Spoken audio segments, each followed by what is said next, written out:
बिस्मिल्लाहिर्रहमानिर्रहीम। अस्सलामु अलैकुम। मैं एडवोकेट मोहम्मद हमजा शाहीन अपने यूट्यूब चैनल लीगल स्ट्रेटजी में खुश आमदीद कहता हूँ। इस चैनल के थ्रू हम तमाम लीगल लॉ मैटर्स को अनलॉक करते हैं।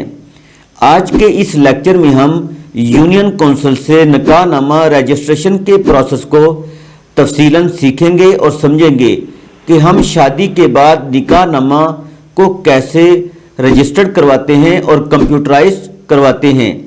ये वीडियो बहुत ही ज़्यादा अहम है, इसलिए इसको स्किप किए बगैर एंड तक ज़रूर देखें ताकि व्यूअर्स के लिए कोई भी इंफॉर्मेशन अधूरी ना रह जाए। वीडियो शुरू करने से पहले मेरे चैनल को सब्सक्राइब कर दें और बेल आइकॉन को प्रेस कर दें ताकि फ्यूचर में जो भी इंफॉर्मेशन अपलोड हो उसका बरवकत नोटिफिकेशन व्यूअर्स को बआसानी मिल सके।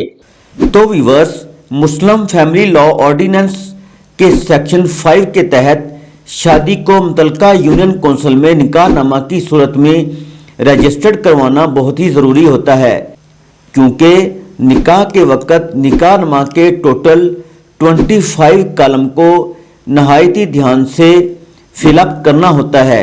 निकाहनामा के कॉलम 13, 14, 15, 16 हक महर के मुतल्लिका होते हैं। इनमें तमाम हक़ाइक़ सोच समझकर लिखने होते हैं, क्योंकि हर कॉलम को कानूनी हैसियत हासिल होती है। इस मैनुअल निकाहनामा को मुतल्लिका यूनियन कौंसिल में जमा करवाकर कंप्यूटराइज निकाहनामा प्रोसेस के बाद हासिल कर सकते हैं। अगर आप निकाहनामा कंप्यूटराइज हासिल कर लेते हैं तो ये आपके पास एक सेल्फ एविडेंस मौजूद होती है, जो आप शादी की किसी भी पेचीदगी को दूर करने के लिए कानूनी हैसियत से इस्तेमाल कर सकते हैं।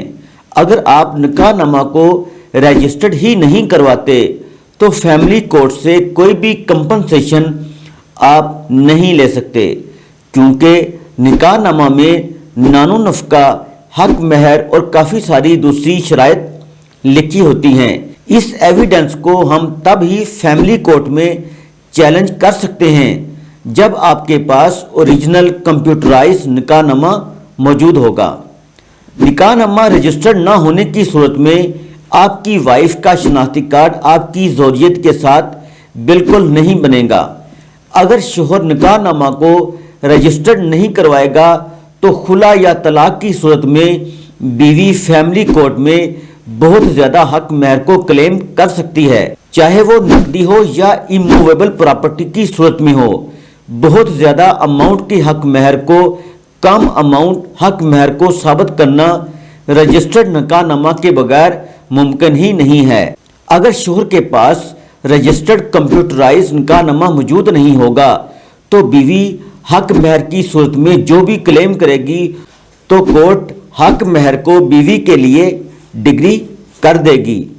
इसी तरह निकाह खां या निकाह रजिस्ट्रार शादी निकाहनामा को यूनियन कौंसिल में रजिस्टर्ड जब नहीं करवाते तो इसे मुस्लिम फैमिली लॉ के मुताबिक 3 माह कैद प्लस जुर्माना हो सकता है।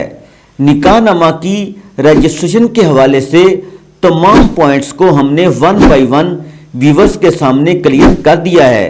अगर फिर भी व्यूअर्स में से किसी को कोई भी मसला दरकार हो तो वो मेरे दर्ज झैल व्हाट्सएप नंबर्स पर बजरिया कॉल, बजरिया SMS, बजरिया वॉइस रब्ता कर सकते हैं।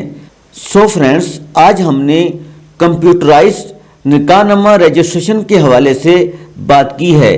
अगर ये वीडियो व्यूअर्स को पसंद आए तो अपने दोस्तों और रिलेटिव्स के साथ ज़्यादा से ज़्यादा शेयर करें और लाइक करें और कमेंट सेक्शन में जाकर अपने ख्यालात का इजहार भी करें। Thanks for watching. अल्लाह हाफिज़।